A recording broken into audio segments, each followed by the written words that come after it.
नमस्कार दोस्तों, मैं Dharmendra Verma online study with DK में आपका बहुत बहुत स्वागत करता हूं। आज हम बात करेंगे पर्यावरण अध्ययन की। और आज जो हम पर्यावरण अध्ययन में बात करेंगे उन प्रश्नों के बारे में बात करेंगे जो सीटेट एग्जाम में सबसे ज्यादा पूछे जाते हैं। इसमें आपको परिवार एवं मित्र, भोजन, पानी, आवास, यात्रा, चीजें हम कैसे बनाते हैं, इन सारे टॉपिकों से जो ज्यादातर प्रश्न पूछे जाते हैं उन प्रश्नों को रखा गया है। तो आपको स्किप नहीं करना है ना। सीटेट के एग्जाम में ज्यादा समय नहीं बचा है, तो आप जितने ज्यादा यहाँ पर फोकस करेंगे उतना आपके लिए अच्छा होगा। हर प्रश्नों को आपको समझाया भी जाएगा, तो स्किप नहीं करना है, वीडियो को पूरा देखना है और अंत में हमें जरूर बताना है कि आज का जो वीडियो है वो आपको कैसा लगा। यहाँ पर प्रश्न आपको कितने मिलेंगे? टोटल 50 प्रश्न मिलेंगे। आपका आकलन करना है और अंत में बताना है कि इन 50 प्रश्नों में आपको कितने नंबर आ रहे हैं। इस वीडियो में आपको ये 2011 से लगाकर 23 तक जितने भी प्रश्न पूछे गए हैं लगभग आपको इस वीडियो के माध्यम से भी मिल जाएंगे, है ना। तो 50 प्रश्न है आपके सामने, टोटल करिएगा कितने आपको अंक आ रहे हैं। तो शुरुआत करते हैं। पहला प्रश्न आपका, नर चिड़िया बहुत सारे सुंदर बनावट वाले घोंसले बनाता है और मादा चिड़िया इनमें से सबसे बढ़िया घोंसला अपने अंडे देने के लिए चुनती है। तो वहां कौन सी चिड़िया है, उस पक्षी के बारे में आपको बताना है। देखिए, नर पक्षी होता है या फिर नर चिड़िया होती है, वो बहुत सारे घोंसले बनाता है ना नर चिड़िया, और उनमें से बस जो मादा चिड़िया होती है वो एक ही घोंसले का चयन करती है और उसमें अंडे देती है, और बाकी जो बच्चे घोंसले हैं उनको वो ऐसे ही छोड़ देती है। तो वो एक कौन सा पक्षी या फिर कौन सा चिड़िया है?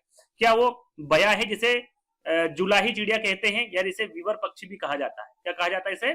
वीवर पक्षी भी कहा जाता है। क्या वो फाख्ता है? ये फाख्ता लिखा हुआ है ना। क्या वो दर्जन चिड़िया है या फिर वो शकरखोरा है? तो यहाँ पर करेक्ट आंसर आपका क्या होगा? उसे वीवर पक्षी कहा जाता है या फिर बया पक्षी कहा जाता है या फिर जुलाही चिड़िया कहा जाता है, जो बहुत सारे सुंदर घोंसले बनाता है और जो मादा चिड़िया होती है वो एक घोंसले का चयन करती है और उसमें ही अंडे देती है। यहाँ पर देखिए, घोंसले संबंधित काफी प्रश्न पूछे जाते हैं सीटेट एग्जाम में। तो फाख्ता के बारे में हम आपको बता देते हैं कि जो फाख्ता पक्षी होता है वो अपना घोंसला कहाँ पर बनाता है? कैक्टस के कांटों, है ना। मैं यहाँ पर लिखूंगा नहीं, टाइम खराब होगा, सुन लीजिएगा अच्छे से। फाख्ता जो पक्षी होता है वो अपना घोंसला कैक्टस के कांटों के बीच बनाता है। कहां पर? कैक्टस के कांटों के बीच, साथ में मेहंदी के पेड़ पर भी अपना ये घोंसला बनाता है। दर्जिंग, दर्जिंग से आप याद रख लीजिए, दर्जी, दर्जी क्या करता? सीता है। ऐसे ही जो दर्जिंग चिड़िया है वो जो पत्ते होते हैं उनको आपस में सिल लेती है और उसी में अपने अंडे दे देती है ना। ये दर्जिंग चिड़िया काम करती है। शकरखोरा की हम बात करें तो जो शकरखोरा पक्षी होता है वो अपना घोंसला किसी छोटे पेड़ या फिर डाली पर लटकता हुआ घोंसला बनाता है। कैसा बनाता है? लटकता हुआ घोंसला बनाता है। तो इन तीनों के बारे में भी आपको पता होना चाहिए। चलिए, इसका सही आंसर क्या होगा? आपका पहला वाला होगा। चलिए, निम्नलिखित में से कौन से कीट समूह में रहते हैं और उन सभी की विशिष्ट भूमिकाएं बटी हुई? यहाँ पर उस पक्षी के बारे में आपको बताना है जो कि समूह में रहता है, एक साथ रहता है। मधुमक्खी बिल्कुल समूह में रहती है, एक साथ आपने देखी होगी। चींटियां भी समूह में रहती है। मकड़ी, मकड़ी यहाँ पर समूह में नहीं रहती है ना। जो मकड़ी है ये कीट वर्ग का ऐसे अपवाद माना जाता है। अपवाद का क्या मतलब होता है? यहाँ पर आपने देखा होगा, मधुमक्खी को देख लीजिए, चींटियों को देख लीजिए, और भी जो कीट होते हैं ये कीट वर्ग में आते हैं ना। उनके सभी के पैर कितने होते हैं? 6 पैर होते हैं। लगभग सभी कीटों के कितने पैर होते हैं? 6 पैर होते हैं। लेकिन जो मकड़ी होती है इसके कितने पैर होते हैं? 8 पैर होते हैं। इसलिए इसको कीट वर्ग में इसको अपवाद माना गया है ना, और ये सामाजिक कीट वर्ग के अंतर्गत नहीं आती है। तो पहला वाला विकल्प तो आपका गलत हो गया। दूसरा है ततैया, दीमक, चींटियां। तो ततैया भी आपने देखा होगा, ये भी समूह में रहता है। दीमक भी समूह में रहता है और चींटियां भी समूह में रहती हैं। तो आपका जो बी वाला विकल्प है वो आपका सही होगा। देखिए, यहाँ पर भी मकड़ी आ गई। ये भी क्या, जैसे कि मैंने आपको बताया था, यह सामाजिक कीट नहीं है ना। तो आपका सही आंसर क्या होगा? बी वाला, ततैया, दीमक और चींटियां।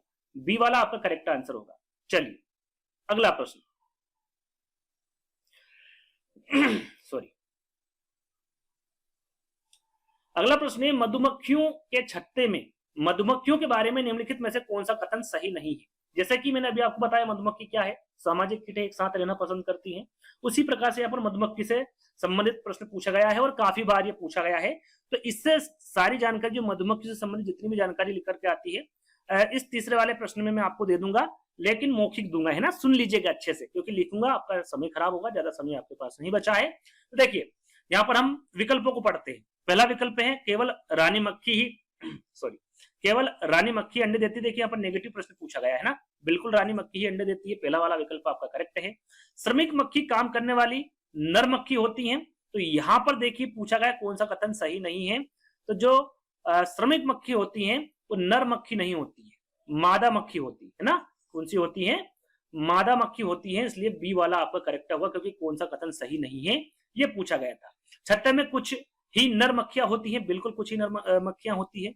छत्ते में केवल एक ही रानी मक्खी होती, बिल्कुल छत्ते में एक ही रानी मक्खी होती है। और भी जो ज्यादातर जो पूछा जाता है कि भाई मधुमक्खी पालन को क्या कहा जाता है, तो इसे एपी कल्चर कहा जाता है। एपी कल्चर इसे क्या कहा जाता है? एपी कल्चर कहा जाता है। और सर्वाधिक मधुमक्खी पालन कौन से पेड़ पर उपयुक्त है? तो लीची के पेड़ पर। कहां पर? लीची के पेड़ पर सबसे ज्यादा उपयुक्त है। और मधुमक्खी पालन कहाँ किया जाता है सबसे ज्यादा? तो सबसे ज्यादा किया जाता है बिहार में। कहां पर किया जाता है? बिहार में किया जाता है। और बिहार के साथ साथ झारखंड में भी किया जाता है, आपका जम्मू कश्मीर में भी किया जाता है, और हिमाचल प्रदेश में भी किया जाता है। 2-3 नाम याद रख लीजिएगा, कभी बिहार नहीं विकल्प में दे तो झारखंड, जम्मू कश्मीर और हिमाचल प्रदेश में आपको विकल्प में देखने को मिल जाएगा, है ना।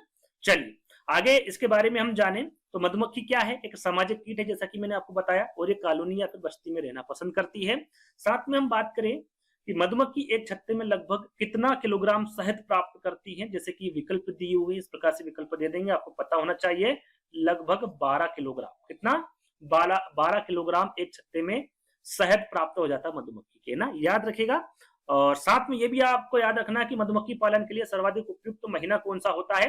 तो वो होता है आपका अक्टूबर से दिसंबर। कौन सा होता है? अक्टूबर से दिसंबर का जो महीना होता है ये सबसे अच्छा माना जाता है मधुमक्खी पालन के लिए, है ना। तो इसके बारे में भी आपको पता होना चाहिए। जैसा कि मैंने आपको बताया और विकल्प में भी है कि मधुमक्खी छत्ते में एक रानी मक्खी होती, कुछ राजा होते हैं और श्रमिक मक्खियां होती है। अब ये अपने जो भोजन जब इनको करना होता है तो कैसे सूचना देती है? तो नृत्य के द्वारा। कैसे देती मधुमक्खियां? नृत्य के द्वारा। जो भोजन यदि इनको करना होता है, भोजन की जो सूचना देनी होती है तो नृत्य के द्वारा देती है, और इसके बारे में आपको पता होना चाहिए। और अगला प्रश्न आपसे पूछा गया था और काफी अच्छा प्रश्न था कि निम्नलिखित में से कौन सा समूह फल का है? यहाँ पर फल का समूह आपको ज्ञात करना था। क्या आलू बेगन आम है, केला बेगन सेब है, टमाटर केला अदरक है, या फिर केला भिंडी आलू है? फल के साथ साथ यहाँ पर आपको पता होना चाहिए कि भाई जड़ कौन कौन से पौधे होते हैं, है ना, आपका तना पत्ता बीज, ये सारी चीजें आपको पता होनी चाहिए। तो एक एक करके मैं आपको बताऊंगा। सबसे पहले हम यहाँ पर फल के बारे में जान लेते हैं। तो फल आपका केला होता है, सेब होता है, साथ में बैगन भी होता है, याद रखिएगा। बैगन किसके अंतर्गत आता है? आपका फल का अंतर्गत आता है, ये आपको ध्यान में रखना है। अब बात करते हैं यहाँ पर जड़ की। देखिए हम यहाँ पर जड़ के बारे में आपको बताएंगे, है ना।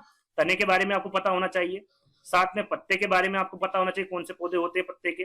बीज के बारे में पता होना चाहिए। तीन चारों चीजों के बारे में आपको पता होना चाहिए कि भाई जड़ के अंतर्गत कौन कौन से पौधे आते हैं। तो इसमें आपका मूली हो गया। देखिए एक ट्रिक मैं आपको बताता हूं कि जो चीज की चोंच निकली होती है वो हमेशा जड़ के अंतर्गत आएगी, और जो चीज गोल होगी, है ना, वो आपका फल भी हो सकता है, सब्जी भी हो सकती है, वो आपका क्या होगा? तना होगा। उदाहरण के तौर पर हम जाने तो जड़ के अंतर्गत क्या क्या आता है? आपका मूली होगा। मूली को देखेगा आप, पेनी होती वो, है ना, उसकी चोंच निकली होती है। आपकी गाजर हो गई, उसकी भी निकली होती है। चुकंदर, टेपियोका, शकरकंदी, ये सभी किसके अंतर्गत आते हैं? आपके जड़ के अंतर्गत आते हैं, है ना। तने की हम बात करें तो तने के अंतर्गत आपका आता है आलू, प्याज और अदरक। ये सभी क्या है? गोल है ना। तो ये तने के अंतर्गत आ जाएंगे, और ये जड़ के अंतर्गत। छोटी सी ट्रिक है, याद कर लीजिएगा। पत्ते में कौन कौन से पौधे आते हैं, कौन कौन सी सब्जी आती है, कौन कौन से फल आते हैं? तो पत्ते में आपका धनिया आ गया, पत्ता गोभी आ गया, अरबी आ गया, पालक आ गया और कड़ी पत्ता।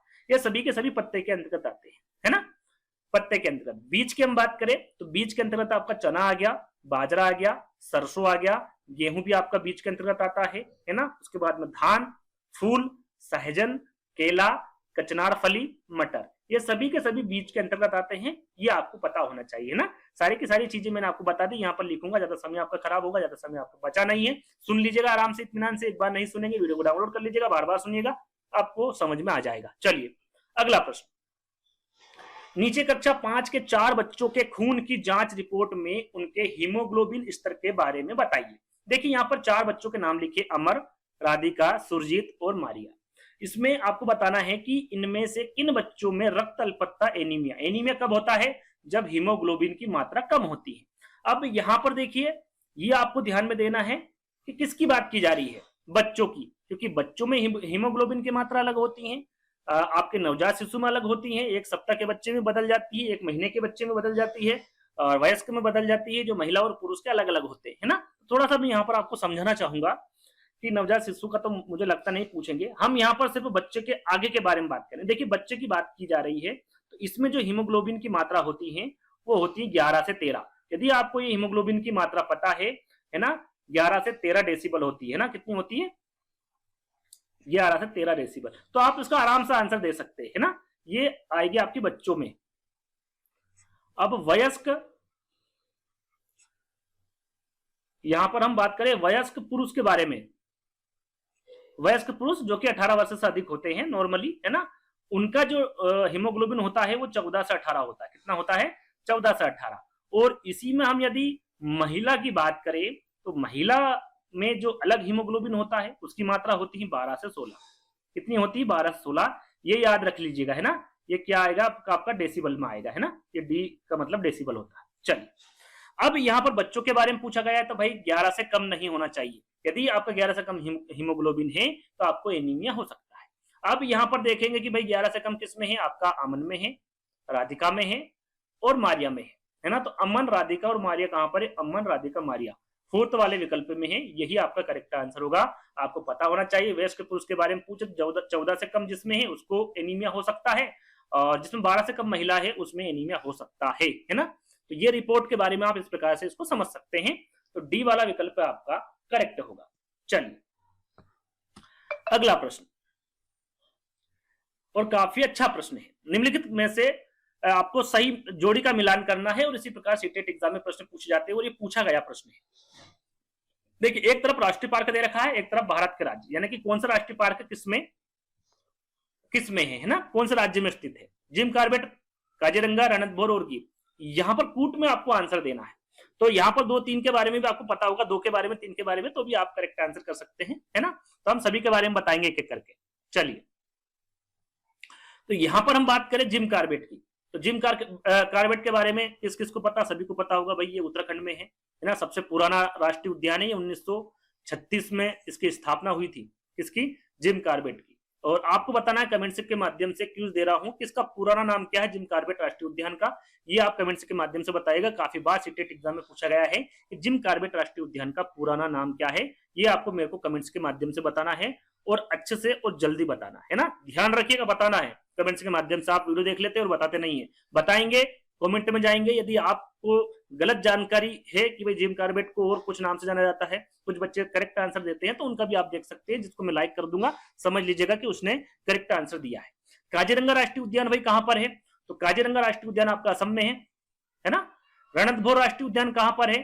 तो रणथंभौर आपका राजस्थान में, रणथंभौर से आप समझ सकते हैं राजस्थान। गिर कहां है? गिर से गुजरात, है ना। तो आपका क्या हो गया? 2 1 4 3, है ना। इस प्रकार से आप इस सही जोड़ी को मिलान कर सकते हैं। कुछ इनमें से जो इंपोर्टेंट और राष्ट्रीय पार्क है उसके बारे में आपको बता देता हूं। सबसे पहले हम राजस्थान की बात करें। एक और यदि प्रश्न आपसे पूछे कि भारत में सबसे ज्यादा राष्ट्रीय पार्क कहां पर है, तो वो है आपके मध्य प्रदेश में। कहां पर है? मध्य प्रदेश में सबसे ज्यादा राष्ट्रीय पार्क है, ये आपको ध्यान रखना है ना। चलिए, अब यहाँ पर राजस्थान की हम बात करें, तो राजस्थान में कौन कौन से राष्ट्रीय पार्क है, राष्ट्रीय उद्यान है? सुन लीजिएगा, रणथंभौर राष्ट्रीय उद्यान जैसा कि इसमें लिखा हुआ है। डेचड राष्ट्रीय पार्क, ये भी आपका राजस्थान में है। घना पक्षी राष्ट्रीय उद्यान, ये भी आपका राजस्थान में है ना। और ताल छापर अभ्यारण्य, ये भी आपका राजस्थान में है। केवला देवी राष्ट्रीय उद्यान, सरिस्का राष्ट्रीय उद्यान, दर्रा राष्ट्रीय पार्क, केवला देवी राष्ट्रीय park, mount Abu wild life sanctuary, इसके बारे में भी पूछा जाता है, ये भी राष्ट्रीय उद्यान राजस्थान में स्थित है ना। यहाँ पर असम की हम बात करें, राजस्थान का मैं बता चुका हूं। असम की बात करें तो काजीरंगा राष्ट्रीय उद्यान जैसे कि विकल्प में दे रखा है ना। उसके बाद में मानस राष्ट्रीय उद्यान, मेरे को थोड़ा सा खांसी है ना, थोड़ा सा कंप्रोमाइज करिएगा। मानस राष्ट्रीय उद्यान, नौमेरी राष्ट्रीय उद्यान, डिब्रूगढ़ पूछा जाता है, डिब्रूगढ़ सेखोवाल राष्ट्रीय पार्क, ये भी आपका कहां पर है? असम राज्य में स्थित है। अब बात करें यहाँ पर हम उत्तराखंड की। उत्तराखंड में कौन कौन से राष्ट्रीय उद्यान है? उत्तराखंड में आपका फूलों की घाटी, जो कि सबसे ज्यादा पूछा जाता है, फूलों की घाटी उत्तराखंड में है। राजाजी नेशनल पार्क, ये भी आपका उत्तराखंड में स्थित है। जिम कॉर्बेट, जो जिम कॉर्बेट है, जो कि सबसे ज्यादा सीटेट एग्जाम में पूछा जाता है, ये भी कहां पर है? आपका उत्तराखंड में, जैसा कि मैंने आपको बताया था, है ना। इसका पुराना नाम आपको बताना है, याद रखिएगा, नहीं बताया तो समझ लेना, सभी को बताना है। नंदा देवी राष्ट्रीय पार्क, ये भी आपका असम में है, सॉरी उत्तराखंड में है। उसके बाद में गंगोत्री राष्ट्रीय पार्क या फिर गंगोत्री राष्ट्रीय उद्यान, ये भी आपका उत्तराखंड राज्य में स्थित है ना। सारे जितने भी मैंने अभी फिलहाल में बताए उत्तराखंड राज्य में स्थित राष्ट्रीय उद्यान है। अब बचा आपका गुजरात। गुजरात आपको बच गया है ना। तो गुजरात में आपका गिर राष्ट्रीय उद्यान जो कि विकल्प में दे रखा है, ये इंपोर्टेंट है। और गल्फ ऑफ कच्छ और मरीन है ना, मरीन के बारे में पूछा जाता है। मरीन राष्ट्रीय पार्क ये भी आपका गुजरात में स्थित है ना। ये जितने भी मैंने राष्ट्रीय उद्यान बताए हैं ये सभी गुजरात में है। असम के बारे में बता चुका हूं, उत्तराखंड, गुजरात और राजस्थान, यानी कि चारों कंप्लीट हो चुके हैं। चलिए अब आगे बात करते हैं। कहीं पर भी कोई भी प्रॉब्लम आए तो कमेंट के माध्यम से पूछ सकते हैं। यदि आपको चाहिए कि नहीं सर आप तो लिख के ही बताए, तो मैं लिख के बता दूंगा, मुझे कोई प्रॉब्लम नहीं है। मैं सिर्फ और सिर्फ इसलिए मौखिक रूप से आपको बता रहा हूं ताकि आपका समय खराब ना हो, बस, और कोई बात नहीं। यदि आप बोलेंगे कि सर अगले वीडियो में एक एक करके सारी जानकारी दीजिएगा लिखकर, तो वो भी मैं दे दूंगा। चलिए अगला प्रश्न है कि हमारे देश में ऐसा राज्य है जहां के ग्रामीण लोग फसल पकने के पश्चात त्योहार मनाते हैं। सब साथ में खाना पकाते, खाते, गाते और नाचते हैं। यहाँ का विशेष नृत्य करते हैं। इस नृत्य में बांस की डंडी लेकर दो दो लोगों की जोड़ी जमीन पर आमने सामने बैठती है। ढोल की ताल पर लोग बांस की डंडियों को जमीन पर पीटते हैं। बांस की डंडियों के बीच लोग एक कतार में खड़े होकर कूदते हैं, वो नाचते हैं। इस राज्य के बारे में बताना है। और मुझे नहीं लगता कि जो ये वीडियो देख रहा है उसमें से एक भी बच्चे को इस नृत्य के बारे में नहीं पता हो। सभी को पता है इसका आंसर? कमेंट के माध्यम से जल्दी बताइएगा। क्या वो मिजोरम है, झारखंड है, असम है या फिर छत्तीसगढ़ है? तो उस राज्य का नाम, सॉरी उस, हाँ राज्य पूछा, सॉरी उस राज्य और उस नृत्य दोनों के बारे में आपको बताना है कि उस राज्य का नाम क्या है और उस नृत्य का नाम क्या है। क्या वो मिजोरम है, झारखंड है, असम या फिर छत्तीसगढ़ है? तो वो आपका होगा मिजोरम। क्या होगा? मिजोरम। और नृत्य का क्या नाम है आपका? चेराव नृत्य। क्या है? चेराव नृत्य है ना। ये जब फसल कटती है उसके पश्चात इस त्योहार को मनाते हैं। इसमें खाते पीते नाचते गाते सारी चीजें होती हैं। और उस नृत्य के बारे में भी यहाँ पर सारी जानकारी दी हुई है ना। याद रखिएगा, चेराव नृत्य मिजोरम का एक पारंपरिक नृत्य है। कहाँ का है? मिजोरम का है। और इसमें 6 से 8 लोग होते हैं, जैसा कि यहाँ पर विकल्प में, सॉरी प्रश्न में भी लिखा हुआ है। और इसे 2010 में, यह बात याद रखिएगा, यदि विकल्प में पूछा जाए, यदि कूट में आपसे पूछा जाए तो ये याद रखिएगा कि 2010 में एक गिनीज वर्ल्ड रिकॉर्ड बनाया गया था, जिसमें एक ही समय में सबसे अधिक चेराव नर्तकियों ने प्रदर्शन किया था, है ना। 2010 की बात मैं आपको बता रहा हूं। और सबसे पुराना नृत्य पूछे कि मिजोरम का सबसे पुराना नृत्य कौन सा है, तो वो भी आपका चेराव नृत्य है। कौन सा? चेराव नृत्य। और इसे बांस नृत्य भी कहते हैं ना, ये याद रखिएगा, इसे बांस नृत्य भी कहते हैं। कभी कभी चेराव नृत्य नहीं दे, बांस नृत्य दे तो भी वो करेक्ट आंसर होगा, क्योंकि चेराव नृत्य को ही बांस नृत्य कहा जाता है ना। ये याद रखिएगा, 2-3 चीजें, पहला वाला आपका करेक्ट होगा। चलिए आगे बढ़ेंगे। खेजड़ी के बारे में देखिए, इससे भी काफी प्रश्न पूछे गए। खेजड़ी हो गया आपका, शेर हो गया, बाघ हो गया, हाथी हो गया, है ना, जानवर और आपके पक्षी से, आपके पेड़ पौधे से, इससे काफी प्रश्न पूछे जाते हैं सीटेट एग्जाम में। तो इसके बारे में भी जान लेते हैं हम। देखिए खेजड़ी वृक्ष के बारे में नीचे दिए गए कथनों पर विचार करना है, कूट में आंसर देना है। हम एक एक विकल्प पढ़ेंगे, जो सही होगा उस पर टिक करेंगे, जो गलत होगा उसके बारे में आपको बताएंगे, है ना। चलिए 8वां आपका है कि यहाँ वृक्ष मुख्यतः रेगिस्तान क्षेत्रों में पाया जाता है। बिल्कुल, खेजड़ी का जो वृक्ष है वो रेगिस्तान क्षेत्र में पाया जाता है। अब रेगिस्तान क्षेत्र में कहां पर पाया जाता है, तो राजस्थान में पाया जाता है। ये भी याद रख लीजिएगा, कहां पर? राजस्थान में पाया जाता है ना। और ये राजस्थान का राजकीय वृक्ष भी है, ये भी याद रख लीजिएगा, राजकीय वृक्ष भी है आपका खेजड़ी राजस्थान का। इसे बढ़ने के लिए अधिक पानी की आवश्यकता नहीं होती। बिल्कुल, जहां पर रेगिस्तान होता है वैसे ही पानी की कमी होती है, तो इसे बढ़ने के लिए अधिक पानी की आवश्यकता नहीं होती है। तो पहला और दूसरा आपका करेक्ट हो गया। तीसरे विकल्प को देख लेते हैं। इसकी छाल दवाई बनाने में काम आती है और इसकी लकड़ी को कीड़ा भी नहीं लगता। तो ये तीसरा वाला जो विकल्प है ये भी आपका सही है। इसकी छाल जो है वो दवाई बनाने में काम आती है, बिल्कुल करेक्ट है। और इसमें कीड़ा भी नहीं लगता है खेजड़ी में। इसके तने में पानी एकत्र होता है जिससे लोग पतली पाइप, तो ये वाला जो डी वाला विकल्प है ये आपका गलत है। ये ओक वृक्ष में होता है। यदि इसके आगे प्रश्न आया तो उसके बारे में आपको बताऊंगा।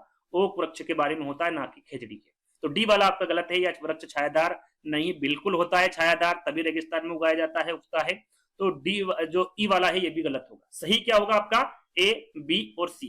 तो पहला वाला विकल्प आपका करेक्ट होगा। जैसा कि मैंने आपको बताया कि खेजड़ी क्या है, एक विशाल छायादार वृक्ष है, जैसा कि यहाँ पर 5वें विकल्प में दिया था कि नहीं है, तो ऐसा नहीं है।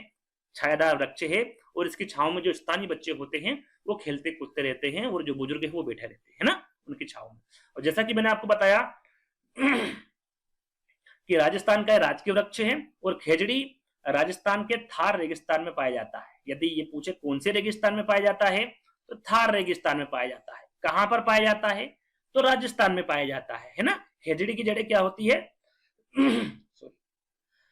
गहरी होती है और सॉरी खेजड़ी की जो जड़ें होती है वो क्या होती है, गहरी होती है और कम पानी में भी ये रह सकती है। और खेजड़ी की जो फली होती है उसका इस्तेमाल सब्जी बनाने में भी करते हैं, याद रखिएगा, है ना, विकल्प में दे दिया जाता है। तो इसकी जो फली होती है उसका सब्जी बनाने में भी उपयोग किया जाता है। इसकी छाल से दवा में बनाई जाती है, दवा में इसकी छाल का उपयोग किया जाता है, औषधि बनाई जाती है। और खेजड़ी की जो पत्ती होती है उसका उपयोग चारे के रूप में जो वहां के पशु होते हैं उनको डाला जाता है ना, उसका उपयोग चारे के रूप में भी किया जाता है उसकी पत्तियों। तो ये छोटी छोटी जानकारी थी जिनके बारे में आपको पता होना चाहिए। चलिए आगे बात करेंगे। आपको आंसर पता चल गया, पहला वाला विकल्प करेक्ट होगा। अगला प्रश्न, भोजन के निम्नलिखित समूह में से उस समूह का चयन करना है जिनमें सभी इकाई प्रोटीन समृद्ध स्रोत हो, जिसमें प्रोटीन की मात्रा हो, है ना, उसके बारे में आपको बताना है कि कौन सा विकल्प सत्य होगा। देखिए पहला विकल्प अंडे, बिल्कुल अंडे में प्रोटीन की मात्रा अधिक होती है। जो मांस होता है ना, उन सभी मांस में कोई सा भी मांस हो जाएगा उसमें आपको प्रोटीन की मात्रा अधिक मिलेगी, जिसमें मछली भी आ गया, जितनी भी दालें हैं उसमें भी आपको प्रोटीन मिलेगी। तो दालें भी बिल्कुल करेक्ट है। तो यहाँ पर पहला वाला विकल्प ही आपका करेक्ट होगा, है ना, अंडे, दाल और मछली, इन तीनों में ही भरपूर मात्रा में प्रोटीन होता है। तो पहला वाला विकल्प आपका करेक्ट हो गया। चलिए अगला प्रश्न, निम्नलिखित में से उस युग्म को चुनना है आपको जो हमारे देश के एक राज्य और एक केंद्र शासित प्रदेश से मिलकर बना है। एक राज्य और एक केंद्र शासित प्रदेश से मिलकर बना है, उस देश, हमारे देश के एक राज्य और केंद्र शासित प्रदेश को चुनना है। अरुणाचल प्रदेश और पुडुचेरी, यानी कि एक राज्य होना चाहिए पहला वाला, और दूसरा क्या होना चाहिए, केंद्र शासित प्रदेश होना चाहिए। जम्मू और कश्मीर, अंडमान और निकोबार, मिजोरम, झारखंड, बिहार, नागालैंड। तो देखिए यहाँ पर आपका अरुणाचल प्रदेश बिल्कुल एक राज्य है, पुडुचेरी बिल्कुल एक केंद्र शासित प्रदेश है। तो पहला वाला विकल्प आपका करेक्ट हो गया। इसे मुझे नहीं लगता बी, सी और डी में जाने की आवश्यकता है, पहला ही आपका क्या हो गया, करेक्ट आंसर हो गया। ठीक है, चलिए आगे बढ़ेंगे। आगे मैं आपको जो 8 आपके केंद्र शासित प्रदेश है उसके बारे में बताऊंगा। आगे एक प्रश्न रखा है उसमें मैं आपको जानकारी दूंगा, है ना। चलिए अगला प्रश्न, निम्नलिखित में से उन राज्यों के बारे में बताना है जो समुद्र तट बंगाल की खाड़ी में है। ये भी सीटेट एग्जाम में काफी बार पूछा गया प्रश्न है और आगे भी पूछा जा सकता है। और भी जो राज्य है और भी जो केंद्र शासित प्रदेश है उनके जो निकटवर्ती राज्य है उनके बारे में आपको बताऊंगा, है ना। तो सबसे पहले इसका आंसर जान लेते हैं भाई, बंगाल की खाड़ी के अंतर्गत कौन कौन से राज्य आते हैं। इस पर एक मैंने प्रॉपर वीडियो बनाया है, यदि आपने नहीं देखा देख लीजिएगा, बहुत मेहनत की है उस वीडियो में, चित्र के माध्यम से आपको बताया है। आपको मैं लिंक कमेंट में दे दूंगा या फिर आप जाकर सर्च कर लेंगे, है ना, कि निकटवर्ती राज्यों से संबंधित प्रश्न और ऑनलाइन स्टडी विद डीके लिखेंगे, उसके पीछे तो वीडियो आपके सामने आ जाएगा। चलिए, समुद्र तट बंगाल की खाड़ी पर जो निकटवर्ती राज्य है उसके बारे में आपको जानना है कौन कौन से हैं। आंध्र प्रदेश, ओडिशा, तमिलनाडु, पश्चिम बंगाल, ओडिशा, कर्नाटक, पश्चिम बंगाल, तमिलनाडु, गुजरात, तमिलनाडु, ओडिशा, महाराष्ट्र। तो हम देखेंगे बंगाल की खाड़ी, है ना, तो उसमें आंध्र प्रदेश बिल्कुल निकटवर्ती राज्य है, आपका उड़ीसा बिल्कुल है, तमिलनाडु है। पहला वाला विकल्प ही आपका सही है ना। इसके साथ साथ पश्चिम बंगाल, एक और नाम जोड़ लीजिएगा, पश्चिम बंगाल, तमिलनाडु, ओडिशा और आंध्र प्रदेश, है ना। ये जो 4 राज्य हैं ये आपके बंगाल की खाड़ी के निकटवर्ती राज्य है ना। अब यहाँ पर अरब सागर के बारे में पूछा जा सकता है, भाई अरब सागर के बारे में पूछा ही जाता है कि अरब सागर के निकटवर्ती कौन कौन से राज्य है। तो सिर्फ मैं यहाँ पर मौखिक रूप से आपको बताऊंगा। आपका गुजरात हो गया, महाराष्ट्र हो गया, गोवा, कर्नाटक, केरल और तमिलनाडु। जितने भी मैंने राज्य बताए हैं ये सभी के सभी अरब सागर के निकटवर्ती राज्य है ना। यहाँ पर मिजोरम से पूछा जा सकता है और पूछा गया है मिजोरम का। मिजोरम के निकटवर्ती राज्य कौन कौन से हैं, तो इसमें आपका त्रिपुरा हो गया, असम हो गया, उसके बाद में मणिपुर हो गया, है ना। ये तीनों राज्य मिजोरम के निकटवर्ती राज्य हैं, है ना। मिजोरम का पूछा गया इसलिए मैंने लिखकर बता दिया। काफी इंपोर्टेंट जानकारी है, अच्छे से सुनिएगा। उत्तराखंड का पूछा जा सकता है आपका, हिमाचल प्रदेश और उत्तर प्रदेश के दोनों ही निकटवर्ती राज्य है उत्तराखंड के। राजस्थान से आपसे पूछा जा सकता है, राजस्थान के निकटवर्ती राज्य आपका पंजाब हो गया, हरियाणा, उत्तर प्रदेश, मध्य प्रदेश और गुजरात, है ना। ये जो मैंने आपको बताए हैं ये राजस्थान के निकटवर्ती राज्य है। मध्य प्रदेश के बारे में पूछा जा सकता है और पूछा भी गया है कि मध्य प्रदेश के निकटवर्ती राज्य कौन कौन से हैं। तो आपका उत्तर प्रदेश हो गया, छत्तीसगढ़ हो गया, महाराष्ट्र, गुजरात और राजस्थान, ये 5 राज्य आपके मध्य प्रदेश के निकटवर्ती राज्य है। असम के बारे में पूछा जा सकता है, इसमें आपका पश्चिम बंगाल, अरुणाचल प्रदेश, नागालैंड, मणिपुर, मिजोरम, त्रिपुरा और मेघालय, ये सभी के सभी राज्य असम के निकटवर्ती राज्य है। तेलंगाना का पूछा गया था हाल ही में, जो ऑनलाइन एग्जाम हुई थी आपकी, उसके निकटवर्ती राज्य आपके छत्तीसगढ़ है, आंध्र प्रदेश है, कर्नाटक है और महाराष्ट्र है ना।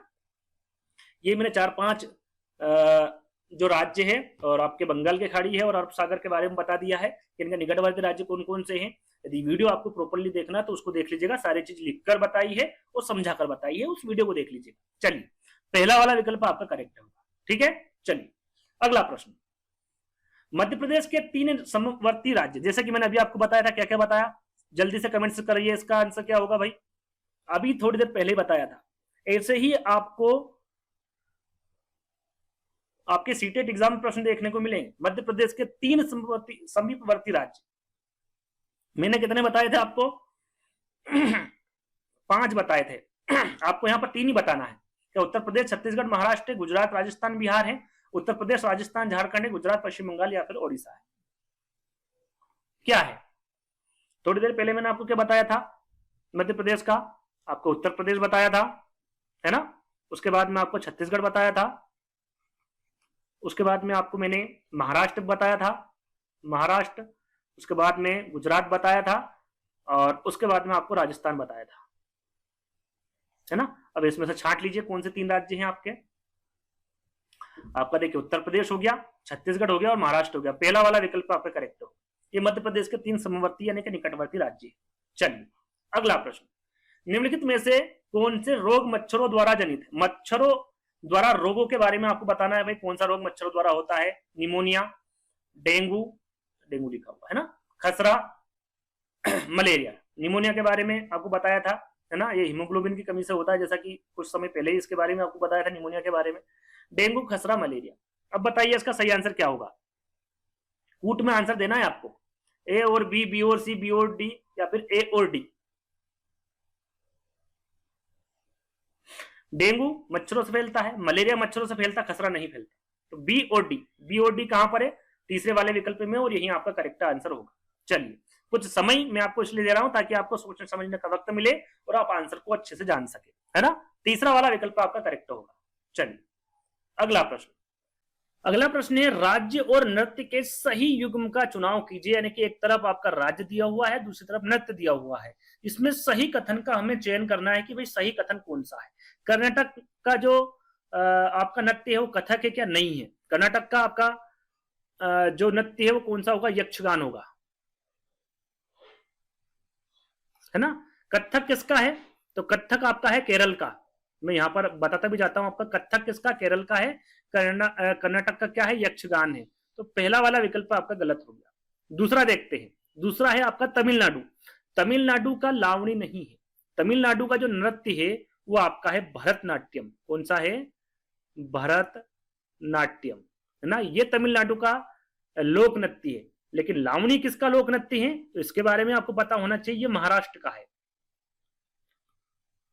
ना। तो इस हिसाब से आपका दूसरा वाला विकल्प भी गलत हो गया। तीसरा देखते हैं, असम।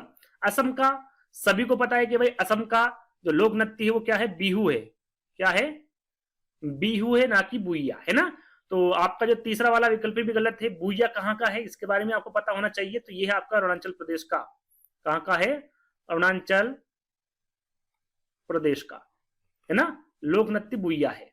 तो आपका तीसरा भी गलत हो गया। चौथा है आपका आंध्र प्रदेश। बिल्कुल आंध्र प्रदेश का जो लोक नृत्य है वो क्या होगा, आपका कुचिपुड़ी होगा। इसका मतलब है कि आपका फोर्थ वाला विकल्प सही है ना। तो याद रखिएगा, आंध्र प्रदेश का कुचिपुड़ी है, असम का बिहू है, बुइया अरुणाचल प्रदेश का लोक नृत्य, तमिलनाडु का भरतनाट्यम है, कर्नाटक का यक्षगान है, केरल का कथक है, महाराष्ट्र का लावणी है। बहुत सारे लोक नृत्य आपको इसी वीडियो के माध्यम से इसी प्रश्न में देखने को मिल जाएंगे, है ना। अब बात करते हैं कि एक दो जो ज्यादातर पूछे गए वो है छऊ। छऊ नृत्य के बारे में पूछा गया, आपने सुना होगा, देखा भी होगा, पढ़ा भी होगा। छऊ नृत्य ये कहाँ का है, तो ये है उड़ीसा का। कहाँ का है, उड़ीसा। यदि उड़ीसा विकल्प में नहीं आता है तो झारखंड आ जाएगा। यदि झारखंड भी विकल्प में आपको नहीं दिखता है तो पश्चिम बंगाल आ जाएगा, क्योंकि ये तीनों का ही लोक नृत्य है और प्रसिद्ध लोक नृत्य। उड़ीसा, झारखंड और पश्चिम बंगाल, ये तीनों का ही लोक नृत्य कौन सा होगा, आपका छऊ। चेराव नृत्य के बारे में आपको मैं पहले ही बता चुका हूं। कि भाई जो चेरावनत्ती है ये कहाँ का है, मिजोरम का है। मैं आपको ये पहले बता चुका हूं। ये जो ज्यादा पॉपुलर है, ज्यादा सीटेट एग्जाम में पूछे जाते हैं, उन्हीं के बारे में आपको जानकारी दे रहा हूं। तो आई होप इस वीडियो के माध्यम से, इस प्रश्न के माध्यम से आपको समझ में आ गया होगा। चलिए आगे बढ़ते हैं। अगला प्रश्न आपका, किसी पर्यटन के नीचे दिए अनुसार वर्णन किया है। यहाँ पर देखिए पर्यटक का नीचे दिए गए, यहाँ पर हम पढ़ेंगे कि मैं एक गांव में हूँ, भारी वर्षा की सामान्य विशेषता है कि इसलिए यहाँ के गांवों के लोगों ने अपने घर बांस के खंभों पर धरती से लगभग, यानी कि जो सामान्यता विशेषता क्या है कि यहाँ पर भारी वर्षा होती है, इस वजह से वहां के लोगों ने अपने घर कैसे बनाए हैं, बांस के खंभों पर धरती से लगभग कितने ऊंचे बनाए हैं, 10 से 12 फुट अर्थात मीटर में हम देखें तो 3 से 3.5 मीटर ऊंचाई पर बनाए हैं। ये घर भीतर से भी लकड़ी के बने होते हैं। इन घरों की छतें ढालू होती हैं और यहाँ गांव निम्नलिखित में से कहाँ होना चाहिए। यहाँ पर राज्य पूछा गया है, यानी कि सीधे सीधे यहाँ पर घर के बारे में पूछा गया है कि ये घर कहाँ का है। हिमाचल प्रदेश, उत्तराखंड, असम या फिर आंध्र प्रदेश। आवास के बारे में पूछा गया है ना। तो कहाँ का है ये। तो इस प्रकार के जो घर है वो असम में बनाए जाते हैं। कहां पर बनाए जाते हैं, असम में, क्योंकि असम में भारी वर्षा होती है। क्या होती है वहां पर, भारी वर्षा होती है और लकड़ी के घर वर्षा बाहुल्य वाले क्षेत्रों में बनाए जाते हैं। कहां पर बनाए जाते हैं, जहां पर वर्षा ज्यादा होती है। अब असम के साथ साथ ये आपका मेघालय में भी इस प्रकार के घर देखने को मिल जाते हैं। आपके मणिपुर में भी देखने को मिल जाते हैं, है ना। त्रिपुरा में भी देखने को मिलते हैं, है ना, क्योंकि यहाँ पर जो बारिश है वो अधिक होती है, इस वजह से यहाँ पर इस प्रकार के घर बनाए जाते हैं। यानी कह सकते हैं कि जो पूर्वोत्तर राज्य है उसमें इस प्रकार के घर बनाए जाते हैं। यदि यहाँ पर राज्य नहीं दे, पूर्वोत्तर राज्य दे, तो आपको करेक्ट आंसर लगा लेना पूर्वोत्तर राज्य पर, है ना। चलिए थोड़ी सी जानकारी इसके बारे में दे देता हूं कि यहाँ जो बांस होता है, ये वाला जो बांस जो घर बनाने में यूज करते हैं, उसे ये हरा सोना कहते हैं। बांस को क्या कहते हैं, ये हरा सोना कहते हैं, ये भी याद रखिएगा, है ना। और लकड़ी के घर जो होते हैं वो बांस के मजबूत खंभों पर बनाए जाते हैं, जैसे कि यहाँ पर लिखा हुआ है। और लकड़ी के घरों की दीवारें, फर्श एवं छत लकड़ी से ही बनाई जाती है, यानी कि चाहे वो दीवारें हो या फिर छत हो, ढालू बनाई जाती है ताकि पानी आए तो वो वहां से नीचे चला जाए, है ना। ये आपको मीटर और फुट भी याद रखना है। कभी कभी क्या है विकल्प में दे दिया जाता है ना, और फुट में आपसे पूछ लिया जाता है, तो इसके बारे में भी आपको पता होना चाहिए। चलिए अगले प्रश्न की ओर बढ़ेंगे। अगला प्रश्न है, दक्षिण भारत का सबसे बड़ा मेला, आदिवासी उत्सव मेले के बारे में पूछा गया है। दक्षिण भारत का सबसे बड़ा मेला या फिर आदिवासी उत्सव मेला कौन सा है। क्या वो कुंभ मेला है, क्या समक्का सरालंबा जात्रा है, जात्रा को ही मेला कहते हैं ना, या खर्ची उत्सव है, या फिर गंगा जी मेला है। तो यहाँ पर दक्षिण भारत का सबसे बड़ा मेला के बारे में पूछा गया है, तो वो होगा आपका समक्का सरालंबा जात्रा या फिर मेला, है ना। इसे कहां पर मनाया जाता है इस उत्सव को, तो इसको मिजोरम में, सॉरी तेलंगाना में, भारत के तेलंगाना राज्य में इसको मनाया जाता है। और ये जो हिंदू आदिवासी हैं वो देवी देवताओं के सम्मान में इसको मनाते हैं, एक त्योहार है ना, जो कि तेलंगाना दक्षिण भारत में इसको मनाया जाता है, तो ये याद रखिएगा। और ये हर 2 वर्ष में मनाते हैं, हर 2 वर्ष में मनाते हैं, हर साल इसको नहीं मनाते, हर 2 वर्ष में इस त्योहार को मनाया जाता है। और इस त्योहार का नाम क्या है, समक्का सरालम्मा जात्रा, है ना। बी वाला विकल्प आपका सही हो। कुंभ मेला 4 जगहों पर लगता है, आपको पता है, तो पहला वाला विकल्प के बारे में भी आपको पता होगा। चलिए अगले प्रश्न की ओर बढ़ेंगे। पोचमपल्ली नाम, पोचमपल्ली के बारे में आपने सुना होगा, कलमकरी के बारे में आपने सुना होगा, है ना। तो पोचमपल्ली के बारे में यहाँ पर पूछा गया है कि इसका नाम लोक चित्रकला का जो विशेष रंगों से बनाई जाती है, साड़ियों का जिन पर पारंपरिक रंगाई के ज्योमिति नमूने होते हैं, बकरियों की किस्म का जिसकी महीन ऊन शॉल बनाने में काम आती है, फिर प्राचीन भारत मंदिरों की श्रेणी का है। पोचमपल्ली नाम क्या है, इसके बारे में पूछा गया। तो इसका सही आंसर क्या होगा, तो यहां पर देखिए साड़ियां बनाई जाती है, इसलिए इसका नाम प्रसिद्ध है ना। साड़ियां बनाई जाती हैं, साड़ियां का जिन पर पारंपरिक रंगाई के ज्योमितीय नमूने होते हैं ना, पोचमपल्ली नाम। और पोचमपल्ली के साथ साथ कलमकरी, ये दोनों कहां पर बनाई जाती हैं। ये जो साड़ियां हैं, रेशम की साड़ियां होती हैं, कहां पर बनाई जाती है, तो ये आंध्र प्रदेश में बनाई जाती है। कहां पर, आंध्र प्रदेश में, है ना, ये याद रखिएगा, कहां पर, आंध्र प्रदेश में ये बनाई जाती है। तो बी वाला विकल्प आपका करेक्ट होगा आंसर। चलिए अगला प्रश्न, निम्नलिखित एक देखिए यहाँ पर पहली दी हुई है कि सिर पर मेरे ताज है, सुंदर नाच दिखाता हूं, सुंदर पंखों पर नाच है, मैं कौन हूं। ये प्रश्न आपके सीटेट एग्जाम में पूछा गया प्रश्न है। कोनू भाई मैं तोता हूं, फाकता हूं, बदक जिसको सुरखाब भी बोलते हैं, फिर मोर, सिर पर मेरे ताज, सुंदर नाच, ताज किसके सिर पर है, नाच कौन दिखाता है, सुंदर पंख किसके होते हैं, तो वो मोर के होते हैं। आपने मोर देखा होगा, उनके सिर पर ताज होता है, नाच भी करते हैं, उनके पंख भी सुंदर होते हैं। तो डी वाला विकल्प आपका सही होगा। चलिए अगला प्रश्न, दमन एवं दीप की लोकप्रिय कला एवं शिल्पकारी क्या है? दमन एवं दीप के बारे में आपको बताना है। बांस की शिल्पकारी है, वर्ली चित्रकला है, पत्थर की शिल्पकारी है, या फिर कछुए के कवच की शिल्पकला है, क्या है? इसका आंसर बताना है कि सही आंसर क्या होगा 19 का। तो दमन एवं दीप के बारे में पूछा गया है, तो यहां पर क्या होता है, कछुए के कवच की शिल्पकारी होती, क्या होती? कछुए के कवच की शिल्पकारी होती है। डी वाला विकल्प आपका क्या होगा यहां पर करेक्ट होगा। चलिए अगला प्रश्न, बीजों का अंकुरण किसकी अनुपस्थिति में हो सकता है? बीजों का अंकुरण के बारे में पूछा गया है कि किसकी अनुपस्थिति से हो सकता है? सूर्य का प्रकाश, वायु, नमी, या फिर मध्यम ताप, क्या सही आंसर होगा? देखिए बीजों का जो अंकुरण है वो वायु जरूरी है, नमी जरूरी है, मध्यम ताप जरूरी है, सूर्य का प्रकाश जरूरी तो है, लेकिन इसकी अनुपस्थिति से भी अंकुरण हो सकता है बीजों का, है ना? तो पहला वाला जो विकल्प होगा वो करेक्ट होगा। चलिए अगला प्रश्न, भौतिक विशेषताओं के आधार पर कद्दू के पौधे, आपने कद्दू देखा होगा, सब्जी खाई होगी कद्दू की, है ना? इसके जो पौधे को किसमें वर्गीकृत किया जा सकता है? आपने कद्दू का पौधा देखा होगा, आप जो मम्मी आपके माता पिता होंगे उन्होंने लगाया होगा घर में, और कद्दू आपने देखा होगा। तो ये किस में इसको वर्गीकृत किया जा सकता है? आरोही लता होती है, झाड़ी होती है, विसर्पी लता होती है, या फिर शाख होती है? क्या है 21 का आंसर? तो ये क्या होती है? विसर्पी लता होती है। आपने देखा होगा किसी के माध्यम से इसको लगाया जाता है, या फिर जो जगह होती नीचे जमीन खाली पड़ी होती है उस पर यहाँ पर रख दिया जाता है, जिससे कि जो कद्दू होता है वो वजन ज्यादा होता है और धरती पर रहे, क्योंकि उसका भार जो इसका पौधा होता है वो नहीं झेल सकता, है ना? तो इसको किस में रखा जाता है, इसको किस में वर्गीकृत किया जा सकता है? विसर्पी लता में इसको वर्गीकृत किया जा सकता है। तीसरा वाला आपका करेक्ट होगा। चलिए अगला प्रश्न, बुंदेलखंड क्षेत्र की फुर्तीली नृत्य शैली, यहां पर देखिए बुंदेलखंड की फुर्तीली नृत्य शैली कौन सी? स्वांग है, मटकी है, भगोरिया है, या फिर लावणी है, क्या है? सॉरी, तो यहां पर सही आंसर होगा आपका स्वांग। बुंदेलखंड क्षेत्र की फुर्तीली नृत्य कौन सी होगी? आपकी स्वांग होगी, है ना? यहां पर आपका जो पहला वाला विकल्प होगा वो सही होगा। चलिए यदि यहाँ पर राज्य के बारे में पूछे कि बुंदेलखंड क्षेत्र की फुर्तीली नृत्य जो स्वांग है ये किस राज्य में लोकप्रिय है, तो ये हरियाणा राज्य में है ना? हरियाणा राज्य के साथ साथ ये आपका राजस्थान में भी है ना? राजस्थान के साथ साथ ये उत्तर प्रदेश में भी है, और उत्तर प्रदेश के साथ साथ ये मध्य प्रदेश में भी प्रचलित है। मालवा क्षेत्र हम कह सकते हैं उसमें ये लोकप्रिय है ना? ये याद रखिएगा।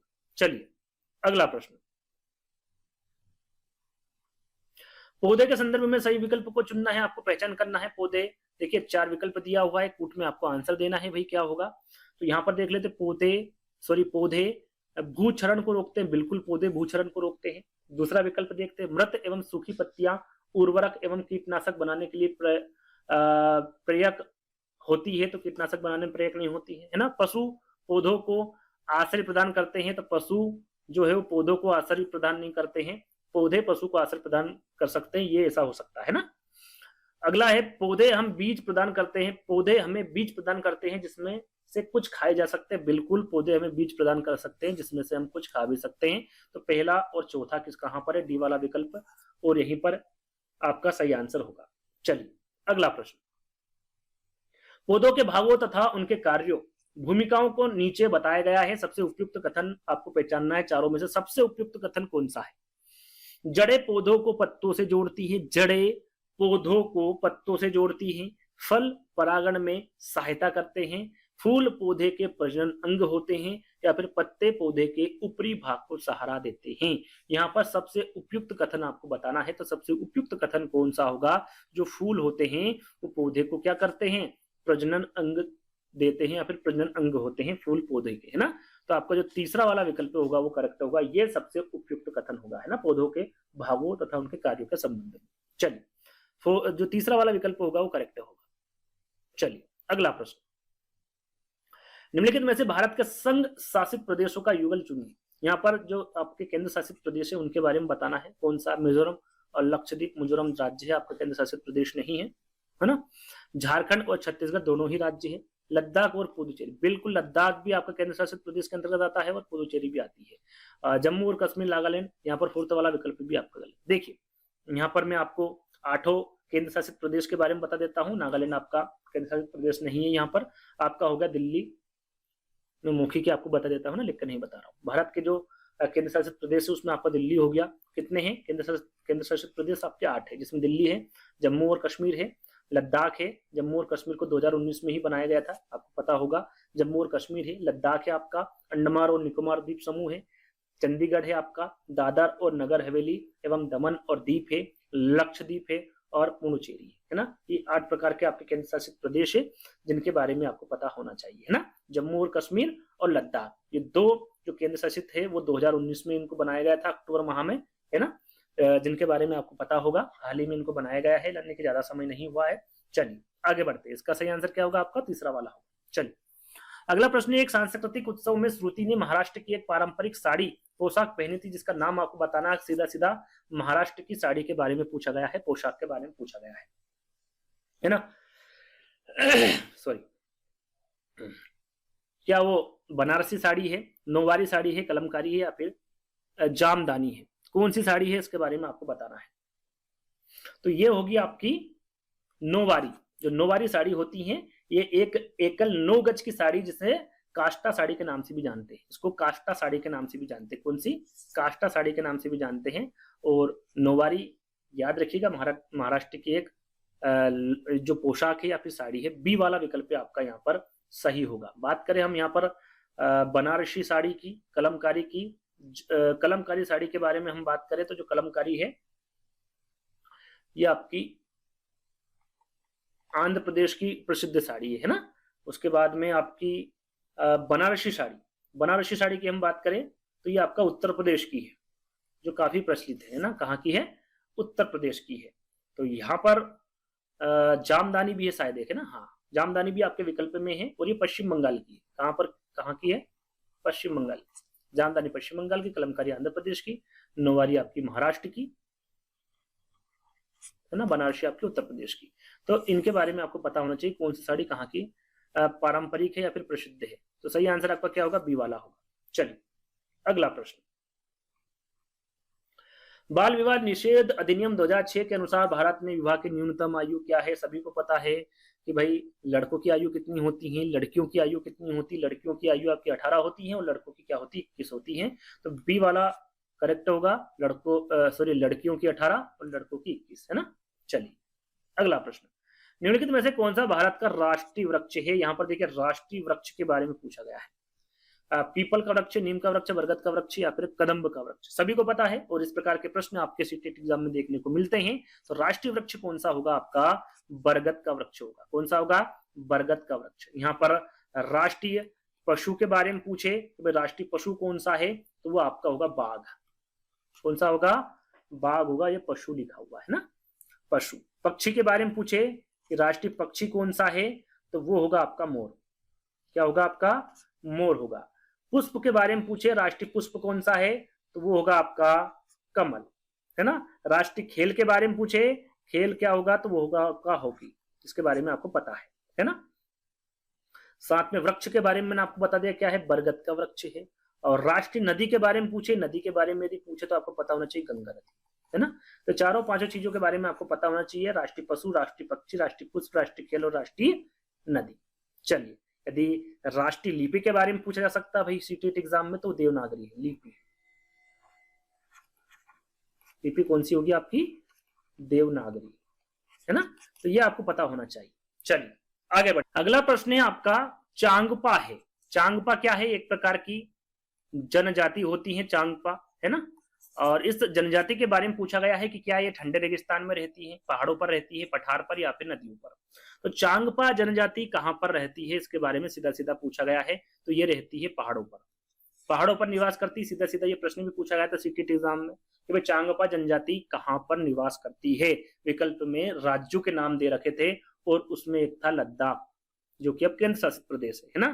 तो याद रखिएगा जो लद्दाख है उसमें चांगपा जनजाति रहती है, लद्दाख के साथ साथ जम्मू कश्मीर में भी पाई जाती है चांगपा जनजाति। तो लद्दाख आपको याद रखना है। साथ में ये कौन सी बकरी को पालते हैं, तो पश्मीना बकरी को पालते हैं, जिसके बारे में आपने सुना होगा। थोड़ी सी जानकारी मैं यहाँ पर देना चाहूंगा। जो पश्मीना बकरी होती है लद्दाख केंद्र शासित प्रदेश में पाली जाती है, और यहाँ पर कौन सी जनजाति पाई जाती है, चांगपा जनजाति पाई जाती है। जो पश्मीना बकरी होती है वो 5000 मीटर की ऊंचाई पर भी रह लेती है। कितने, 5000 मीटर की ऊंचाई पर भी रह लेती है, और 10 डिग्री सेल्सियस तापमान पर भी रहकर अपना जीवन यापन कर लेती है। जो मनुष्य के बाल होते हैं उससे ये कितने गुना अधिक पतले होते हैं, तो 6 गुना अधिक पतले होते हैं पश्मीना बकरी के बाल। याद रखिएगा। और जो साधारण स्वेटर होती है या फिर शाल होती है, उस स्वेटर की तुलना में 6 गुना अधिक ज्यादा गर्म होती है आपकी पश्मीना शाल या फिर स्वेटर। और कितना समय लगता है एक स्वेटर या फिर शाल बनाने में, लगभग 250 घंटे लगते हैं एक स्वेटर या फिर एक शाल को बनाने में। ये आपको याद रखना है। साथ में जो इंपोर्टेंट जानकारी है कि जहां पर पश्मीना बकरी को रखा जाता है या फिर पाला जाता है, लिख देता हूं मैं, पाला जाता है बकरियों को, उसे क्या कहा जाता है, आगे ये प्रश्न आएगा, तो उसे लेखा कहा जाता है। जहां पर चांगपा जनजाति रहती है ना, चांगपा जनजाति रहती है, उसे क्या कहा जाता है, रेबो कहा जाता है। याद रखिएगा, जहां पर इस बकरियों को पाला जाता है उसे लेखा कहा जाता है, और जहां पर ये चांगपा जनजाति रहते हैं उसे रेबो कहा जाता है। दोनों ही इंपोर्टेंट हैं और ये आपके एग्जाम में पूछा गया है, तो ये आपको ध्यान रखना है। छोटी सी जानकारी देना चाहूंगा कि भारत में यदि पूछे कि सर्वाधिक जनजाति जनसंख्या, वैसे विकल्प में कूट में आपसे पूछ सकते हैं, तो वो है आपका मध्य प्रदेश। याद रखिएगा, यहाँ पर मैं लिख देता हूं क्योंकि और भी मैं चीजें आपको बताऊंगा, कंफ्यूजन हो सकता है। यहाँ पर देखिए वृद्धि जनसंख्या यहाँ पर लिख रहा हूं ना, जनसंख्या में पूछे तो वो है आपका मध्य प्रदेश। लेकिन प्रतिशत में पूछे, भाई सबसे ज्यादा कहां पर है प्रतिशत के मामले में, तो वो है आपका मिजोरम। कहां पर है, मिजोरम। केंद्र शासित के बारे में पूछे कि कौन सा केंद्र शासित प्रदेश है जिसमें आपकी जो जनजाति है वो सबसे ज्यादा पाई जाती है प्रतिशत के मामले में, तो वो है लक्षद्वीप। क्या है आपका, लक्षद्वीप। ये याद रखिएगा, छोटी छोटी जानकारी है और इसके बारे में आपको पता होना चाहिए। आपके प्रतिशत मिजोरम और लक्षद्वीप की बात करें तो लगभग 94% जनजाति रहती है मिजोरम में भी, और लक्षद्वीप में भी प्रतिशत के बारे में आपको मैं बता रहा हूँ, है ना। ये आपको ध्यान में रखना है। और न्यूनतम जनसंख्या कहाँ पाई जाती है, जैसे कि जनसंख्या सबसे ज्यादा मध्य प्रदेश में पाई जाती है, वैसे ही गोवा में सबसे कम जनजाति पाई जाती है। इसके बारे में भी आपको पता होना चाहिए, है ना। और सर्वाधिक जनसंख्या वाला जनजाति जो है समुदाय है वो कौन सा है, यानी कि पहले नंबर पर कौन है भारत में, तो पहले नंबर पर जो सबसे ज्यादा जनजाति पाई जाती है वो है गोंड, है ना। पहले नंबर पर आपका गोंड है और दूसरे नंबर पे आपका भील, है ना। ये भी आपको ध्यान में रखना है, गोंड और भील ये दोनों जनजाति है। और तीसरे नंबर पर भी यदि आप याद रखना चाहे तो याद रख सकते हैं संथाल, है ना। कौन सी है, संथाल जनजाति। तीनों जनजातियों के बारे में ध्यान रख लीजिएगा, कभी एग्जाम में आ जाए तो आप गलत ना करें, है ना। यदि ऐसा भी पूछा जाए कि भाई वो कौन कौन से राज्य है मोटे मोटे तौर पर जिनमें जनजातियां बिल्कुल भी नहीं पाई जाती, ये भी एक प्रश्न बन सकता है। तो याद रखिएगा, भारत में वो पंजाब है, हरियाणा है, दिल्ली है और चंडीगढ़ है, इसमें जनजाति नहीं पाई जाती। पंजाब, हरियाणा, दिल्ली और चंडीगढ़, है ना। इन चारों राज्यों के बारे में अच्छे से याद कर लीजिए, ठीक है। इतना सारी चीजें हो गई, चलिए आगे बढ़ते हैं। जनजाति के बारे में मुझे लगता है सारी जानकारी मैंने आपको दे दी है। चलिए, कुछ समस्या आती है तो कमेंट्स के माध्यम से पूछ सकते हैं। वह स्थान जहां चांगपा अपनी भेड़े और बकरी रखते हैं क्या कहलाते हैं, मैंने अभी आपको बताया था, क्या कहते हैं, जल्दी से फटाक से इसका आंसर दीजिए। चांगपा अपनी जो भेड़ बकरी होती हैं, जो बकरियां होती है, उनको रखते हैं चांगपा जनजाति सॉरी उसे क्या कहा जाता है, क्या बताया था मैंने आपको, रेबो किसको कहा जाता है, जहां पर चांगपा जनजाति रहती है ना। और लेखक किसको बताया था, जहां पर भेड़ बकरियां रहती है, भेड़े या फिर जो बकरियां होती हैं उनको रखा जाता है। तो विकल्प में सॉरी प्रश्न में क्या पूछा गया था, भेड़ बकरियां कहां पर रखते हैं उसे क्या कहते हैं, तो उसे लेखा कहा जाता है। चांगपा जनजाति कहां पर रहती है उसे क्या कहते हैं, उस स्थान को क्या कहते हैं, तो उसे रेबो कहा जाता है। लेकिन यहाँ पर जो भेड़ बकरियां होती है उसके बारे में पूछा गया था, तो लेखा यानी कि बी वाला विकल्प आपका करेक्ट होगा। चलिए अगला प्रश्न, पशुओं के अनियमित व्यवहार के एक आश्चर्यजनक उदाहरण ने जब आदिवासियों को आने वाली आपदा के बारे में संकेत दिए थे, इस दौरान देखा गया था। यानी कि जो सुनामी आई थी उसके पहले ही वहां जो जानवर थे वो अचानक जो उनके व्यवहार में परिवर्तन दिखा, और उससे जो वहां के आदिवासी थे वो समझ गए कि किसी प्रकार की आपदा आने वाली है। तो वो कौन सी सुनामी थी? सॉरी, उस सुनामी का नाम आपको बताना है। हिंद महासागर की सुनामी जो 2004 में आई थी, गुजरात का भूकंप जो 2001 में आया था, कश्मीर की बाढ़ जो कि 2014 में आई थी, या फिर केदारनाथ का भूस्खलन जो 2013 में आया था। तो ये जो वाक्य है ये कहां पर हुआ था? हिंद महासागर की सुनामी जो 2004 में आई थी। तो पहला वाला विकल्प आपका करेक्ट होगा। चलिए अगला प्रश्न है, उष्मा द्वीप क्या है? यहां पर उष्मा द्वीप के बारे में पूछा गया है कि ये क्या है। द्वीप के रूप में एक शहरी क्षेत्र जो सौर ऊर्जा पर निर्भर है, वहां द्वीप जिस पर कई व्यावसायिक गतिविधियां होती हैं, वहां शहरी या महानगरीय क्षेत्र जो अपने आसपास के ग्रामीण क्षेत्रों से अधिक गर्म है, या फिर वहां ग्रामीण क्षेत्र जिसका अपने आसपास के क्षेत्रों में उच्च तापमान है। उष्मा द्वीप, उष्मा से समझ जाइए कि जहां पर उष्मा ज्यादा हो, है ना, गर्म हो, कि वहां शहरी या फिर नगरीय महानगरीय क्षेत्र जो अपने आसपास के ग्रामीण क्षेत्रों से अधिक गर्म है, उसे क्या कहा जाता है? उष्मा द्वीप कहा सॉरी जाता है। तो तीसरा वाला विकल्प आपका सही होगा। अगला प्रश्न है, निम्नलिखित में से कौन सा एक कीट भक्षी पौधा है? यहाँ पर देखिए कीट भक्षी पौधे के बारे में पूछा गया है। अमरबेल पौधा है, शैवाल जिसे लाइकेन भी कहा जाता है, पीचर प्लांट है, इसको पीचर पौधा या फिर कैक्टस, है ना। कीट भक्षी जो शिकार करता है ना, कीटों का शिकार करता है, जिसमें चूहा भी हो सकता है, मेंढक वगैरह अन्य कीड़े मकोड़े हो सकते हैं, तो वो पौधा होगा आपका पीचर पौधा। इस पीचर पौधे को आप घटपर्णी पौधा भी कह सकते हैं। कौन सा पौधा कह सकते हैं? घटपर्णी पौधा भी कह सकते हैं। नेफेंथिस पौधा भी इसे कह सकते हैं, लिख देता हूं मैं यहां पर, नेफेंथिस पौधा भी इसे कहते हैं। इसे आप कीट भक्षी पौधा, जो कि विकल्प में दे रखा है, सॉरी प्रश्न में दे रखा है, इसे शिकारी पौधा भी कहा जाता है ना। ये तीनों चारों नाम से जाना जाता है। पीचर पौधे की जगह घटपर्णी भी दे दिया जाए, नेफेंथिस, शिकारी पौधा, एक ही बात है ना। अब बात करते हैं कि भैया कहां पर पाया जाता है। तो यदि हम विदेश की बात करें, है ना, भारत के बाहर की बात करें, तो यह ऑस्ट्रेलिया में पाया जाता है और इंडोनेशिया में पाया जाता है। और भारत की बात करें तो भारत में ये मेघालय राज्य में पाया जाता है। कहां पर? मेघालय राज्य में, है ना। तो याद रखिएगा, यदि विकल्प में ऑस्ट्रेलिया इंडोनेशिया में से एक हो तो टिक कर दीजिएगा, या फिर राज्य दे रखे भारत का तो मेघालय पे टिक कर दीजिएगा, बिल्कुल करेक्ट आंसर होगा।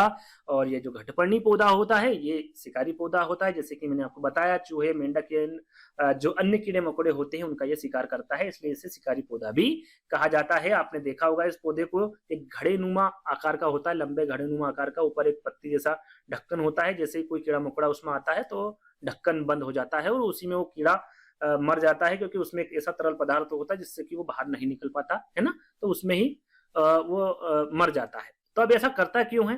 तो ऐसा क्यों करता है, मतलब ये शिकार क्यों करता है, कीट भक्षी पौधा क्यों है? क्योंकि इसमें नाइट्रोजन की कमी होती है। किसकी? नाइट्रोजन की। नाइट्रोजन का अभाव होता है या फिर कमी होती है। क्यों होती है? क्योंकि ये वहां पर पैदा होता है, वहां पर उगता है जहां पर नाइट्रोजन की कमी होती है, जिस मिट्टी में, वहां पर ये उगता है। और ये नाइट्रोजन की कमी को पूरा करने के लिए चूहे का शिकार करेगा, मेंढक का शिकार या फिर अन्य कीड़े मकोड़ों का शिकार करता है, लेकिन उसकी कमी को पूरा करने के लिए इस प्रकार की ये हरकत करता है, शिकार करता है ना। तो सही आंसर क्या होगा इसका? आपका तीसरा वाला होगा। सारी जानकारी मैं यहाँ पर दे चुका हूँ, आई होप आप समझ गए होंगे। अगला प्रश्न है, पाठ हुत्तुतु में कर्णम मल्लेश्वरी। यहाँ पर देखिए सीधा सीधा कर्णम मल्लेश्वरी के बारे में पूछा गया है। क्या एक मुक्केबाज है, क्या एक व्यायामी जिम्नास्ट है, एक भारोत्तोलक है, या फिर एक हॉकी खिलाड़ी है? यहाँ पर सभी को पता होगा कर्णम मल्लेश्वरी जी के बारे में। ये क्या है? एक भारोत्तोलक है। इनको इंग्लिश में क्या कहा जाता है? भारोत्तोलक को वेट लिफ्टर कहा जाता है, वेट लिफ्टर, है ना। याद रखिएगा, इंग्लिश में देते वेट लिफ्टर, तो भी आपको वहां पर गलत नहीं करना है, कंफ्यूज नहीं होना है। इनके बारे में हम बात करें, इनका जन्म कब हुआ था और कहां पर हुआ था? इनका जन्म हुआ था 1 जून 1975 में इनका जन्म हुआ था। कहां पर हुआ था? आंध्र प्रदेश में हुआ था। कहां पर? आंध्र प्रदेश में। राज्य के बारे में पूछे तो आपको पता होना चाहिए, कूट में विकल्प दे दिया जाता है और आपसे पूछा जा सकता है इस प्रकार के प्रश्न, है ना। बात करें मल्लेश्वरी जी के बारे में, तो इन्होंने 12 साल की उम्र में ही वजन उठाना शुरू कर दिया था। लगभग कितना उठाया था इन्होंने अंतिम, तो 130 किलोग्राम। यहाँ पर यह भी जरूरी है कितना किलोग्राम उठाया था, याद रखिएगा 130 किलोग्राम तक का भार इन्होंने उठाया था, या फिर ये उठा लेती है। और इनके द्वारा 29 मेडल जीते गए थे बाहर। कितने? 29। याद रखिएगा, ये पूछा जाता मेडल, और ये पूछा भी गया है विकल्प में, है ना, कि 4 विकल्प दे दिए गए थे कि भाई 29 मेडल किसके द्वारा जीते गए हैं, है ना, या फिर 29 मेडल जीते गए हैं, कौन सा विकल्प इसमें सही है, कौन सा गलत है। इस प्रकार से कूट में आपसे पूछा जा सकता है। तो याद रखिएगा 1 जून 1975 में इनका जन्म हुआ था, आंध्र प्रदेश के रहने वाले थे, 130 किलोग्राम का भारी उठा सकती है, 29 मेडल इनके द्वारा बाहर जीते गए हैं। साथ में इनको यहाँ ओलंपिक में पदक जीतने वाली पहली महिला एथलीट थी। याद रखिएगा, ओलंपिक में पदक जीतने वाली पहली महिला कौन सी थी, तो कर्णम मालेश्वरी थी। ये छोटी सी जानकारी थी। कुछ सम्मान मैं आपको बता देता हूँ कि इनको राजीव गांधी खेल रत्न पुरस्कार भी मिल चुका है, जो कि सर्वोच्च खेल सम्मान पुरस्कार है। 95-96 में इनको मिला था। इनको पद्मश्री पुरस्कार से इनको नवाजा गया है। नागरिक सम्मान होता है 1999 में नवाजा गया था। अर्जुन पुरस्कार इनको मिल चुका है 1994 में। तो कुछ पुरस्कार थे जिनके बारे में आपको पता होना चाहिए। तो इनको ये सारी चीजें मिल चुकी है ना। चलिए आगे बात करेंगे बाघ के बारे में। बाघ के बारे में सही कथनों का आपको चयन करना है, उनके बारे में सारी जानकारी दूंगा एक एक करके। पहले हम विकल्पों को पढ़ते हैं। चलिए यहां पर देखिए, पहला विकल्प है आपका कि बाघ की मूंछें उन्हें अंधेरे में गति करने तथा शिकार को ढूंढने में मदद करती। बिल्कुल करेक्ट आंसर है ना, मतलब करेक्ट विकल्प है आपका पहला वाला। बाघों के कान अलग अलग दिशा में हिल सकते, बिल्कुल हिल सकते हैं। बाघ की दहाड़ 5 किलोमीटर दूर तक सुनाई देती है, तो बाघ की दहाड़ जो है वो 5 किलोमीटर दूर तक सुनाई नहीं देती है। आपका जो तीसरा वाला विकल्प है वो गलत है। चौथा देख लेते हैं। बाघ अपने क्षेत्र को जो अनेकों किलोमीटर का दायरा होता है अपने पेशाब से अंकित करता है। बिल्कुल सही है, उसके पेशाब से, उसकी गंध से पता चल जाता है कि कौन सा बाघ आया था, किस क्षेत्र का था, है ना। वो सारी चीजें बाघ अपने आप में पता कर लेता है। चलिए ये तो रहा विकल्प के अनुसार आंसर की ए बी और डी। ए बी डी किसमें है? तीसरे वाले विकल्प में। थोड़ा सा बाघ के बारे में मैं आपको जानकारी देता हूँ। बाघ क्या है? बाघ हमारे भारत का राष्ट्रीय पशु है। बाघ क्या है? राष्ट्रीय पशु है भारत का। ये तो मैं आपको थोड़ी देर पहले ही बताया था। अब भारत में सर्वाधिक बाघ कहां पर पाए जाते हैं? सर्वाधिक बाघ तो ये पाए जाते हैं आपके मध्य प्रदेश में। याद रखिएगा, टाइगर स्टेट भी कहा जाता है मध्य प्रदेश को, जैसा कि आपको पता होगा, है ना। और बाघ के बारे में आपको पता होगा कि इनके शरीर पर काली एवं पीली धारियां पाई जाती है। और इनकी उम्र की हम बात करें, जैसे इस प्रकार से विकल्प पूछे गए हैं, वैसे जो मैं अलग से जानकारी दे रहा हूं उसमें से किसी प्रकार के विकल्प भी आपको देखने को मिल सकते हैं। तो इसकी उम्र जो होगी वो लगभग, मैं आपको बता रहा हूँ, 26 साल। कितनी होगी?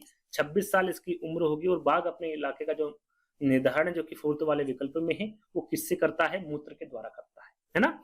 और बाघ क्या है? समूह में रहते हैं। जैसे बाघ हो गया आपका, हाथी हो गया, है ना, शेर हो गया, ये सारे समूह में रहना पसंद करते हैं।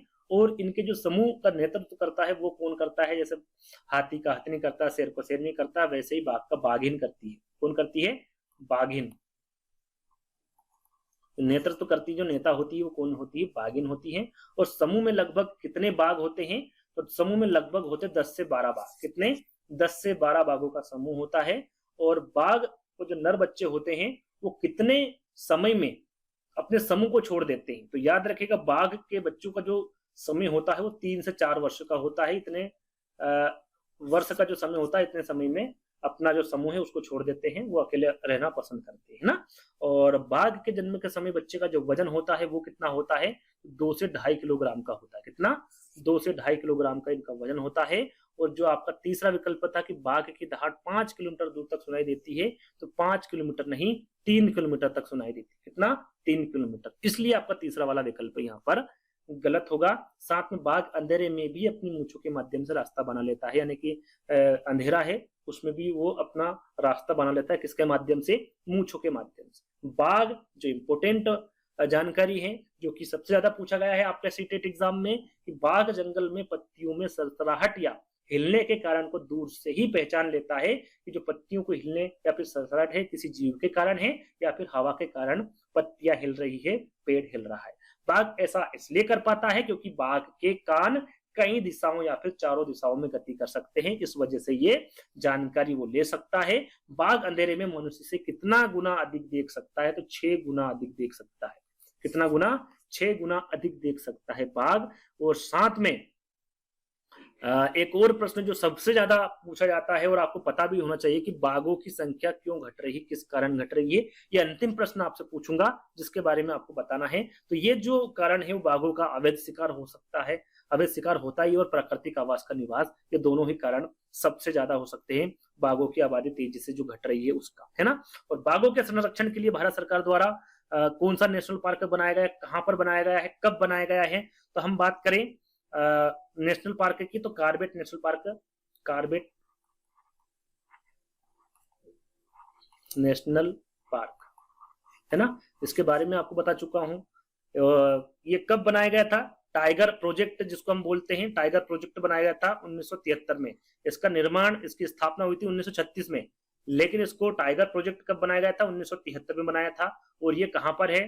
तो ये उत्तराखंड में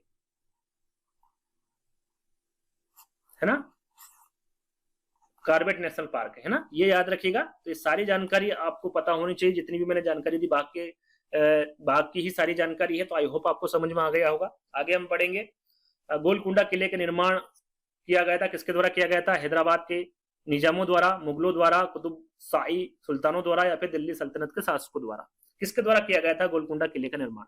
यदि आपको इसका दूसरा पार्ट चाहिए तो भी आप कमेंट्स के माध्यम से बता सकते हैं, इसी प्रकार से मैं आपको बताऊंगा। तो गोलकुंडा किले का जो निर्माण है वो कुतुब शाही सुल्तानों द्वारा किया गया था, तीसरा वाला विकल्प आपका करेक्ट होगा। चलिए, निम्नलिखित में से कौन से पशु वस्तुओं का श्वेत श्याम रंग में देख पाते हैं? श्वेत श्याम रंग में यानी कि सफेद और काले रंग के बारे में यहाँ पर पूछा गया है। तो क्या वो चमगादड़, उल्लू, काटा चूहा है, चूहा, सांप, कुत्ता, बिल्ली, गाय, उल्लू है, चमगादड़, सांप, शेर है? कौन से पशु है जो वस्तुओं का श्वेत श्याम रंग में देख पाते हैं? तो वो आपके चमगादड़ है, उल्लू है और काटा चूहा है। ये तीनों जानवर जो है वस्तुओं को काले और सफेद रंग में यानी कि श्वेत और श्याम रंग में देख पाते हैं। पहला वाला विकल्प आपका सही होगा। मृत एवं सड़े गले पदार्थ में पोषण प्राप्त करने वाले जीव का उदाहरण आपको यहाँ पर बताना है। घास, कुत्ता, खुमी या फिर कुसकुटा या फिर अमरबेल जिसका कहा जाता है। तो यहाँ पर सही आंसर होगा खूमी, है ना। याद रखिए जो खूमी है वो मृत एवं सड़े गले पदार्थ के पोषक प्राप्त करने वाला जीव का एक उदाहरण है। तीसरा वाला विकल्प आपका सही होगा। चलिए, अगला प्रश्न आपका, खरीफ की फसलों को वर्षा के मौसम के प्रारंभ में बोया जाता है। कब बोया जाता है खरीफ की फसल को? वर्षा के मौसम का जब प्रारंभ होता है तब बोया जाता है। और खरीफ की फसल को मानसून या फिर बरसात की फसल भी कहा जाता है। अब यहाँ पर सीधा सीधा पूछा गया है कि खरीफ की फसल का उदाहरण बताइए कि खरीफ की फसल के अंतर्गत कौन कौन से फसल को बोया जाता है? धान, मक्का, सोरगम, बाजरा, चना, गेहूं, मटर, सरसों, गेहूं, मटर, सरसों, कपास, चना, धान, कपास, सरसों। खरीफ की फसल यानी कि जब वर्षा होती है उस मौसम में कौन सी फसल बोई जाती है ये पूछा गया है। तो उसमें धान बोया जाता है, मक्का बोई जाती है, जोरगम बोया जाता है, बाजरा बोया जाता है। यानी कि पहला वाला विकल्प आपका सही होगा। जो भारत में फसल बोई जाती है वो 3 प्रकार की होती है। कौन कौन सी होती है? तो रबी की फसल होती है, एक होती है आपकी खरीफ की फसल और तीसरी होती है जायद की फसल, है ना। याद रखिए 3 तरह की फसल होती है, जिसमें आपकी खरीफ की फसल ये हो गई। और इसके अंतर्गत खरीफ की फसल में इनके अलावा हम बात करें तो चावल, मक्का, बाजरा, रागी, दालें, सोयाबीन, मूंगफली, ये सभी के सभी कौन सी फसल होगी? आपकी खरीफ की फसल होगी। रबी की हम बात करें तो रबी की जो फसल है उसमें आपका हो गया गेहूं हो गया, जौ हो गया, सरसों, जई, तना, अलसी, ये सभी की सभी क्या है? रबी की फसल है ना। अब यहाँ पर बात करें खरीफ की फसल को बोया कब जाता है? तो ये जून जुलाई में इनको बोते हैं, जून और जुलाई, है ना, जब बरसात की शुरुआत होती है। और काटा कब जाता है? तो अक्टूबर के फर्स्ट सप्ताह में यानी कि अक्टूबर माह में इसको काट लिया जाता है। जैसे कि रबी की बात करें तो ये अक्टूबर नवंबर में इसको बोई जाती है और इसको काटा कब जाता है? देखिए रबी की जो फसल है वो अक्टूबर और नवंबर में बोई जाती है ना। और इसका जो बीच का समय होता है यानी कि इसके और इसके काटने का और इसके और इसके काटने का जो बीच का समय होता है, जो सबसे छोटा समय होता है, कह सकते हैं कि एक छोटा मौसम होता है ना, उसमें जायद की फसल बोई जाती है। वो जायद की फसल के अंतर्गत आपने ककड़ी देखी होगी, है ना, ककड़ी खाई भी होगी, साथ में तरबूज देखा होगा। ये सब क्या है, ये जायद की फसल है ना। इनको उगाया जाता है जब ये दोनों फसल कट जाती है ना। उस बीच में एक छोटा सा मौसम आता है, उसमें इन चीजों को बोया जाता है और इसी को क्या कहा जाता है, जायद की फसलें कहा जाता है ना। आई होप आपको समझ में आ गया होगा। इसका आंसर क्या होगा, आपका पहला वाला होगा। चलिए अगला प्रश्न, निम्नलिखित में से कौन सा एक खरीफ फसल नहीं है। देखिए यहाँ पर सीधा सीधा खरीफ की फसल कौन सी नहीं है, ये पूछा गया। धान, मक्का, सोयाबीन, गेहूं, किसको जब बारिश होती है उसके बाद नहीं बोया जाता, ये पूछा गया है। तो वो होगा आपका 40 का सही आंसर। पहले आप बताइए क्या होगा, गेहूं है ना। गेहूं को कब बोया जाता है, यानी कि गेहूं क्या है, एक रबी की फसल है ना कि खरीफ की फसल है। बाकी धान, मक्का, सोयाबीन तीनों ही क्या है, खरीफ की फसल है। तो डी वाला विकल्प आपका करेक्ट होगा। चलिए अगला प्रश्न, निम्नलिखित में से कौन सा पशुओं के सोने का सही समय है। देखिए इस प्रकार का प्रश्न आपका सीटीईटी एग्जाम में पूछा गया है। क्या बिल्ली 10 घंटे सोती है, अजगर 12 घंटे सोता है, गाय 4 घंटे या फिर जिराफ 6 घंटे। सही समय आपको बताना है कि इसमें सही समय क्या है। तो सही समय होगा आपका गाय का, क्योंकि गाय कितने घंटे सोती है, 4 घंटे सोती है। कितने घंटे, 4 घंटे सोती है। बिल्ली 10 घंटे नहीं सोती, बिल्ली 12 घंटे सोती है। कितने, 12 घंटे सोती है। अजगर आपका 12 घंटे नहीं सोता है। अजगर कितने घंटे सोता है, 18 घंटे सोता है। जिराफ आपका 6 घंटे नहीं सोता है, जिराफ मात्र 2 घंटे सोता है। तो इस हिसाब से आपका तीसरा वाला विकल्प सही होगा, बाकी तीनों गलत होंगे। ये आपको ध्यान में रखना है। बाकी स्लोथ के बारे में पूछा जाता है, आपने को पता होगा स्लोथ है ना, ये कितने घंटे सोता है, तो 17 घंटे सोता है, जिसके बारे में काफी बार आपके एग्जाम में पूछा गया है ना। अजगर के बारे में मैंने आपको बता दिया, बिल्ली के बारे में बता दिया, गाय के बारे में, जिराफ के बारे में विकल्प में दे रखा है, हाथी के बारे में ना, तो 2 से 4 घंटे,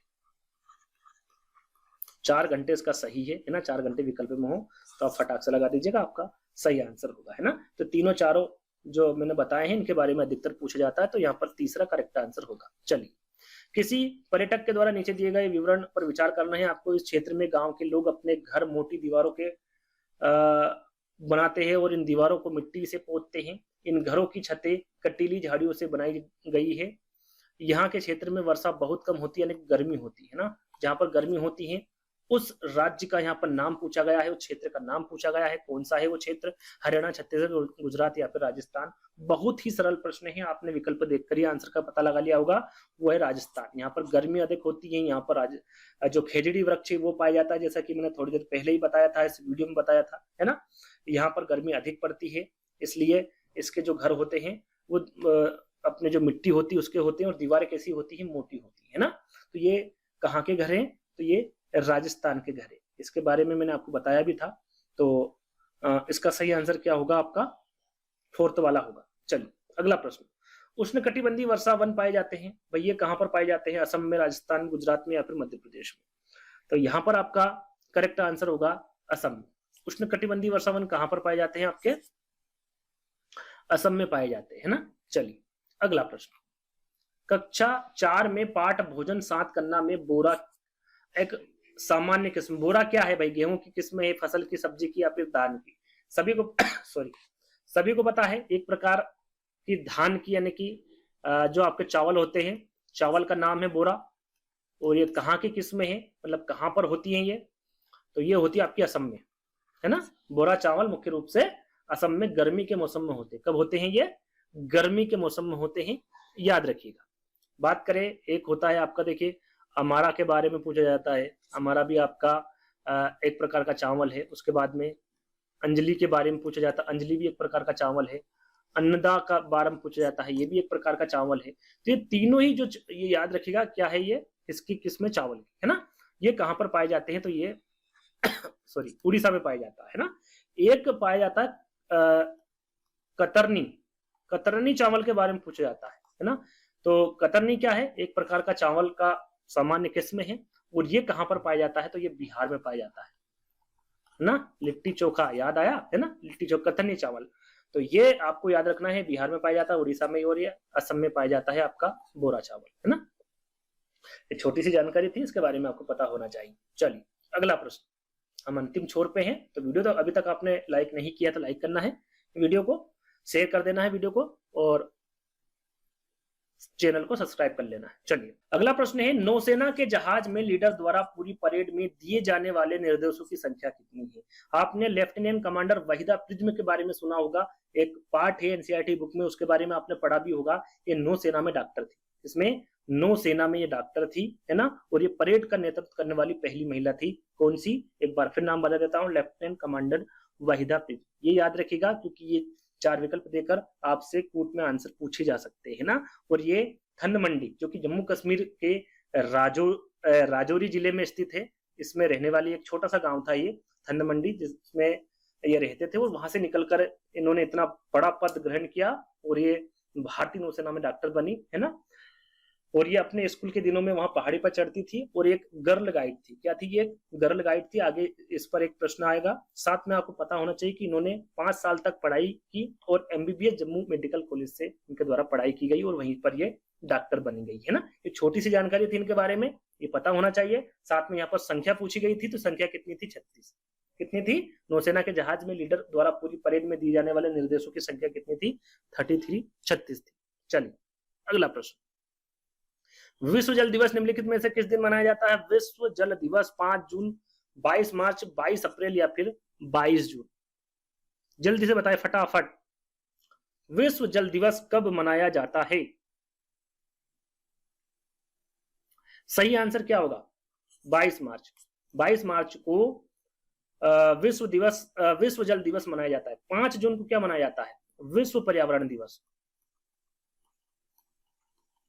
ये तो सभी को पता होगा। 22 अप्रैल को क्या मनाया जाता है? पृथ्वी दिवस,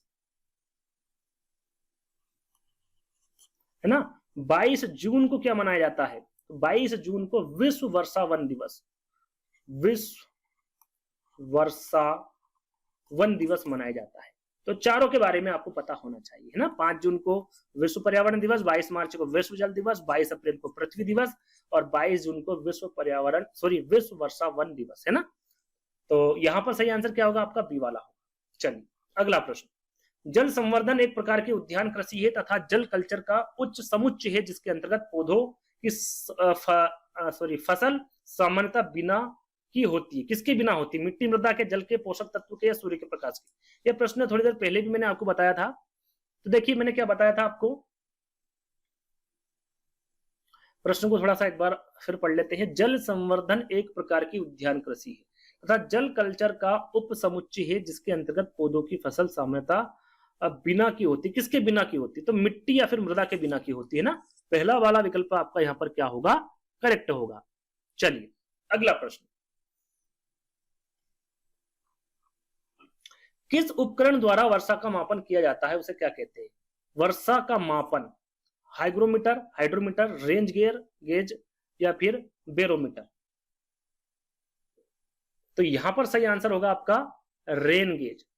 वर्षा मापी, है ना। रेन का मतलब वर्षा होता है, इससे आप पता कर सकते हैं, इससे वर्षा का मापन किया जाता है। हाइग्रोमीटर की हम बात करें तो वायु की नमी को मापता है, ये किसकी? वायु की नमी को मापता है। हाइड्रोमीटर की हम बात करें तो तरल के सापेक्ष घनत्व को मापता है। किसको? तरल के सापेक्ष घनत्व को हाइड्रोमीटर मापता है। और बैरोमीटर की हम बात करें तो ये वायुमंडल के दबाव को मापता है, वायुमंडल के दबाव को मापता है बैरोमीटर, है ना। तो इन चारों के बारे में आपको पता होना चाहिए। राइट आंसर आपका क्या होगा? रेन गेज होगा। चलिए अगला प्रश्न, पाठ रक्षाधिकारी वाहिदा में भारतीय नौसेना में चिकित्सक वाहिदा संबंधित है। देखिए यहां पर पूछा गया है सीधा सीधा, जो वाहिदा है ये कहाँ की रहने वाली थी? मैंने बताया था लद्दाख से, हैदराबाद से, जम्मू कश्मीर से या फिर हिमाचल प्रदेश। क्या बताया था मैंने आपको? जम्मू कश्मीर के बारे में बताया था, है ना। तो सही आंसर क्या होगा आपका? तीसरा वाला होगा। चलिए अगला और अंतिम प्रश्न है, और आपको ये वीडियो पसंद आया हो तो वीडियो को क्या बोला था मैंने आपको? लाइक करना है, शेयर करना है ना, चैनल को सब्सक्राइब कर लेना है। भारत में बाघों की जनसंख्या पिछले दशक से घट गई है, पिछले 12 वर्षों में लगभग दुगनी हुई है, लुप्त होने के कगार तक घट गई है या फिर लगभग स्थायी है किंतु अभी भी घट रही है। भारत में बाघों की जनसंख्या के बारे में आपको बताना है। तो सही आंसर होगा पिछले 12 वर्षों में क्या हो गई है? दुगनी हो गई है भारत में बाघों की जनसंख्या, यानी कि इस पर काफी ध्यान दिया जा रहा है भारत सरकार द्वारा। तो यहाँ पर बी वाला विकल्प आपका करेक्ट होगा। आई होप आपको 50 में से लगभग 45 नंबर, या फिर कोई कोई से बच्चे को तो 50 में से 50 नंबर आए होंगे, क्योंकि ज्यादा टफ यहाँ पर प्रश्न मैंने नहीं रखे थे, है ना। लेकिन फिर भी बताना है कि आपको इन 50 प्रश्नों में कितने नंबर आ रहे हैं। आई होप ये वीडियो आपको पसंद आया होगा। पसंद आए तो वीडियो को लाइक करना है, शेयर करना है, चैनल को सब्सक्राइब कर लेना है। यदि आपको इसका सेकंड पार्ट चाहिए तो भी कमेंट्स के माध्यम से बता सकते हैं। यदि हम दोस्तों एक नई वीडियो के साथ मिलते हैं, जब तक के लिए धन्यवाद।